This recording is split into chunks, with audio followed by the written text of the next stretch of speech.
friends, Jerry Rosa here in the Rosa String Works workshop. It is Monday, the 18th of July. This month has flown by so fast, it's unbelievable. The older I get, the faster it seems like everything is going. And every day I get a little older. So every day it seems a little faster.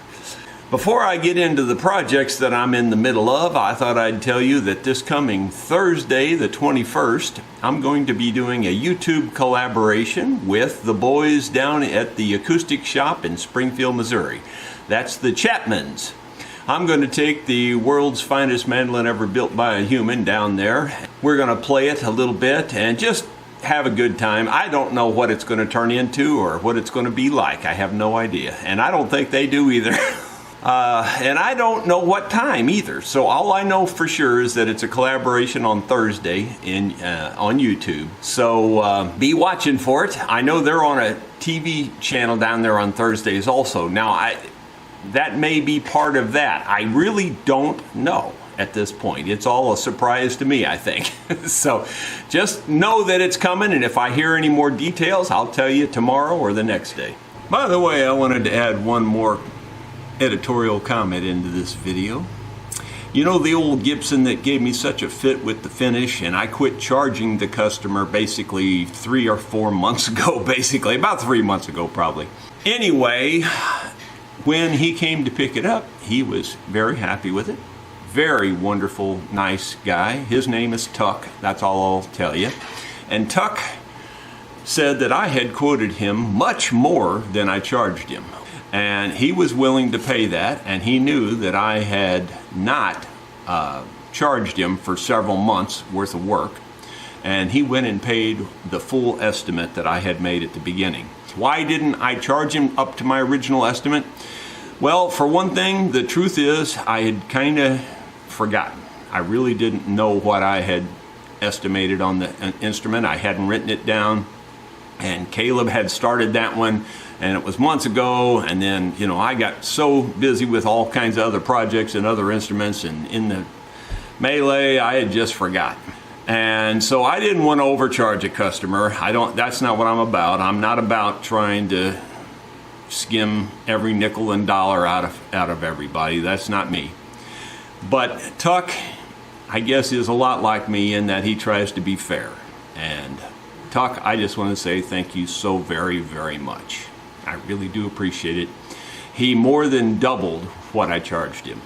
So thank you, Tuck. I really, really appreciate it. In terms of the projects that I'm in the middle of, I wore my Superman shirt because I feel like Superman today. This mandolin that you know I was working on, and for those of you who might not have seen the most recent vlog about this mandolin, I was working on this mandolin, got it all finished, thought I had it perfect, started setting it up. The setup was going great. 30-40 minutes into the setup, things started changing. And I realized the neck was creeping forward. It wasn't loose. It was what you call glue creep. Anytime a joint isn't tight, you're going to have a problem. With tight bond, it's going to creep. With hide glue, it's going to break. It doesn't really matter. It's going to happen. Those two things are going to happen if you have a loose joint. So the first thing you got to do is make a joint tight.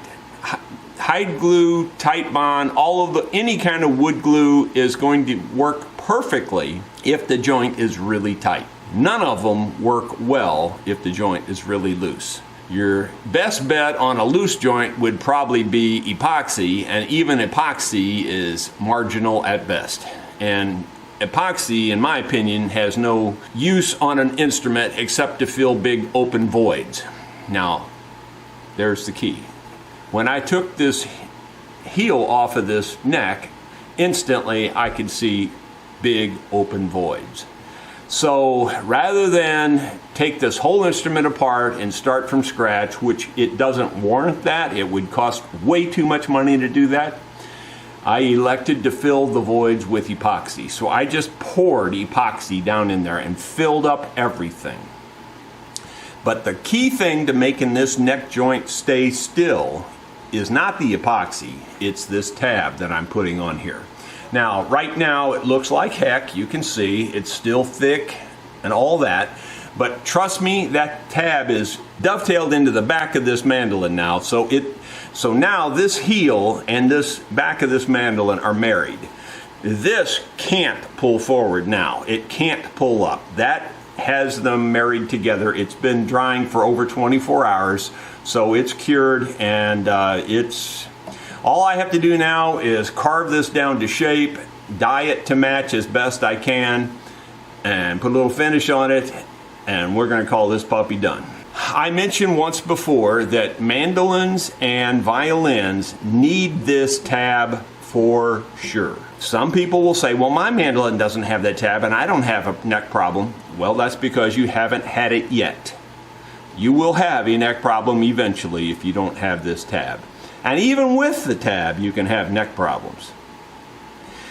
One other instrument that needs this tab is a bass fiddle.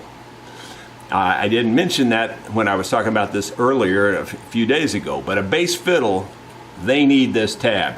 Now, even though the bass fiddle has a longer neck where you've got a lot of glue surface, it still has 4 big cables pulling on it from the other side, and it needs every bit of strength it can get. This adds exponential strength to the neck. Trust me, I know for sure this is what you need to do. Rather than putting screws in your neck and things like that, you need to make sure this tab is on there and it's done well. This one is airtight. I promise you it's absolutely airtight. You'll see how I did it in a video coming up down the road. And I even had to tap it lightly. It wasn't forced into the joint, but I had to tap it lightly to get it all the way to seat, all the way to the bottom. So, I mean, it's that tight. And it made it up perfectly. All the angles made it up perfectly. So I know it's a good joint and it ain't going to come loose.